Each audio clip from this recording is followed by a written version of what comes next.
الحمدللہ رب العالمین والعاقبۃ للمتقین والصلاۃ والسلام علی سید الانبیاء والمرسلین۔ انشاءاللہ آج شب بارات کے بارے میں چند کلمات ذکر کرنے کی سعادت حاصل کروں گا۔ شب بارات، یاد رکھیے کہ بارات کہتے ہیں نجات کو، اور شب بارات کا مطلب ہے کہ گناہوں سے نجات کی رات۔ تو اس رات جو ہے ہمیں خوب سے خوب تر جو ہے اللہ تبارک و تعالیٰ کی عبادت کرنی چاہیے، اپنے گناہوں پر جو ہے اپنے گناہوں سے توبہ کرنی چاہیے، اور سچے دل سے اللہ تبارک و تعالیٰ سے معافی طلب کرنی چاہیے، اور خوب سے خوب توبہ و استغفار کرنا چاہیے، کیونکہ یہ وہ رات ہے کہ جس رات نبی کریم صلی اللہ تعالیٰ علیہ وسلم ساری رات سجدے میں گزار دیا کرتے تھے، اور جنت البقیع میں تشریف لے جایا کرتے تھے، اور مردوں کے لیے دعائیں مغفرت کیا کرتے تھے، اپنی امت کی بخشش کی دعائیں کیا کرتے تھے۔ تو ہمیں بھی چاہیے کہ ہم خوب سے خوب تر جو ہے دعائیں کریں، اپنے گناہوں کی معافی طلب کریں، اپنے والدین کے لیے ہم دعائیں کریں، اپنے عزیز و اقارب کے لیے جو ہے ہم دعائیں کریں، ہم تمام مسلمانوں کے لیے جو ہے جو اس دنیا فانی سے رخصت ہو گئے ہیں ان کے لیے دعائیں کریں، ان کے لیے دعائیں مغفرت کریں۔ اس سلسلے میں 2 حدیثیں انشاءاللہ آپ کی خدمت میں عرض کروں گا۔ حضرت ابو ہریرہ رضی اللہ تعالیٰ عنہ ارشاد فرماتے ہیں کہ نبی کریم صلی اللہ تعالیٰ علیہ وسلم نے ارشاد فرمایا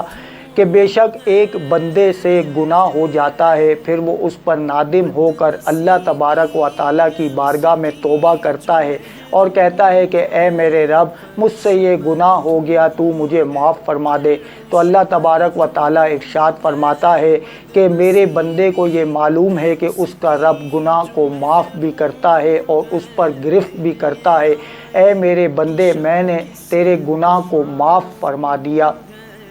اور میں نے تیرے گناہ کو معاف فرما دیا۔ پھر جب تک اللہ چاہتا ہے وہ بندہ اس پر ٹھہرا رہتا ہے،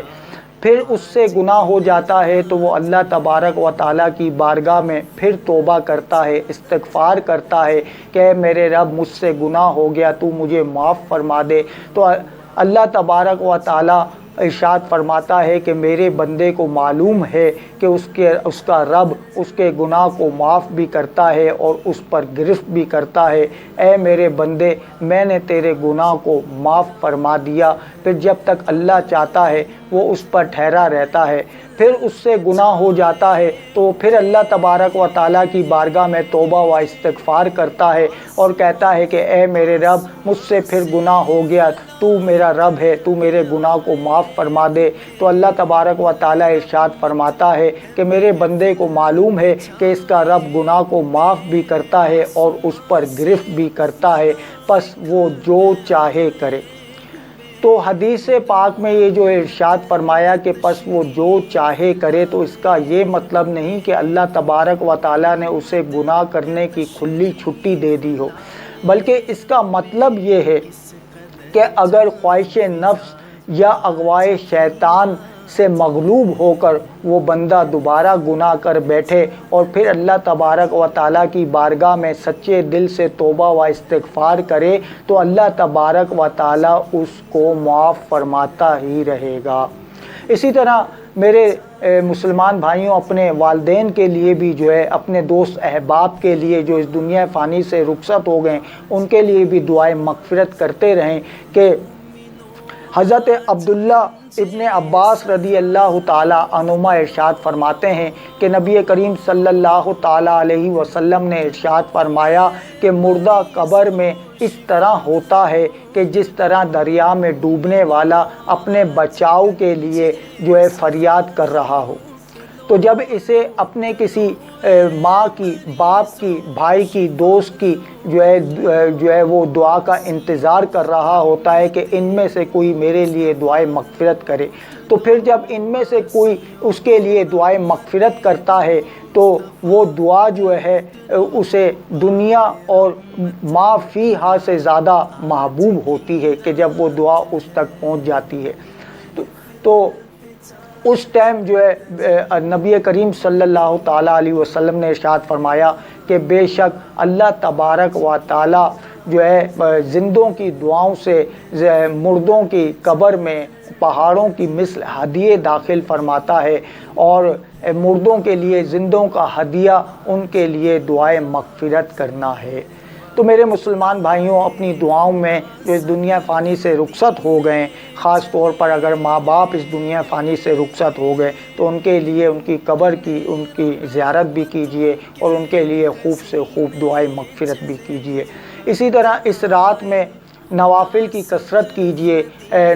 نفل اگر کسی مسجد میں اچھا درس بیان درس قرآن جو ہے وہ رکھا گیا ہے تو اس میں بھی شرکت کیجیے، اور نوافل کی جو جماعت وغیرہ کا اہتمام کیا جاتا ہے اس نوافل کی جماعت میں بھی جو ہے شرکت کیجیے، اس میں جو ہے خوب اللہ تبارک و تعالیٰ کی عبادت کیجیے۔ اور یہاں پر ہمارا مشورہ یہ ہوگا کہ اگر آپ کے ذمے آپ کی قضا نمازیں موجود ہیں کہ آپ نے جو غفلت میں نہ پڑھی ہوں اور جو ہے آپ کی قضا نمازیں ہو گئی ہوں، تو ہمارا مشورہ یہ ہے کہ نفل کی جگہ پر آپ اپنی قضا نمازوں کو کمپلیٹ کر لیجئے۔ یہ ایک سنہری موقع ہوتا ہے، ایک گولڈن چانس ہوتا ہے، نہ جانے ہماری زندگی میں دوبارہ یہ شب برات آئے یا نہ آئے، ہم اس دنیا میں رہیں یا نہ رہیں، تو یہ اللہ تبارک و تعالیٰ کی کرم نوازی ہے کہ اس نے ہمیں یہ شب برات عطا فرمائی۔ تو اس شب برات میں ہم جو ہے اپنے جو ہماری نمازیں قضا ہیں اسے جو ہے کمپلیٹ کر لیں۔ یہاں پر ایک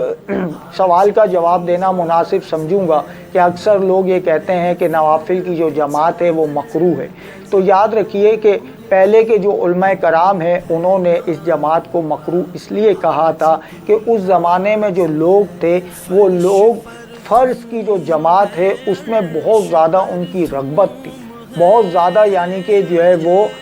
جو ہے نا پڑھا کرتے تھے، اور کبھی بھی ان کی فرض کی جماعت جو ہے وہ نہیں چھوٹتی تھی۔ تو اسی لیے علماء کرام نے اس ٹائم پر جماعت کو مکروہ کہا تھا۔ لیکن آج جو ہمارے دور میں جو حال ہے وہ یہ ہے کہ ہم جماعت کے جو فرض نماز کی جماعت ہے اس میں بھی ہم حاضر نہیں ہوتے۔ لہذا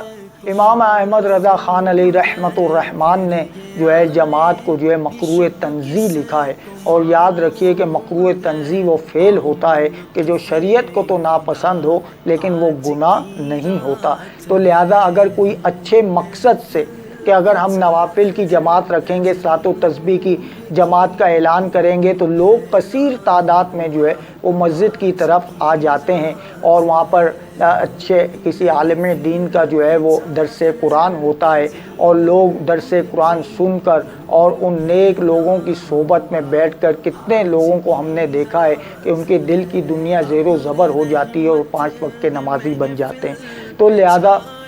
نفل کی جو جماعت ہے اس سے بھی منع نہ کیا جائے، جبکہ ایک اچھا مقصد پیچھے کار فرما ہو۔ اللہ تبارک و تعالیٰ سے دعا ہے کہ جو کچھ ہم نے سنا اس پر ہمیں عمل کرنے اور اسے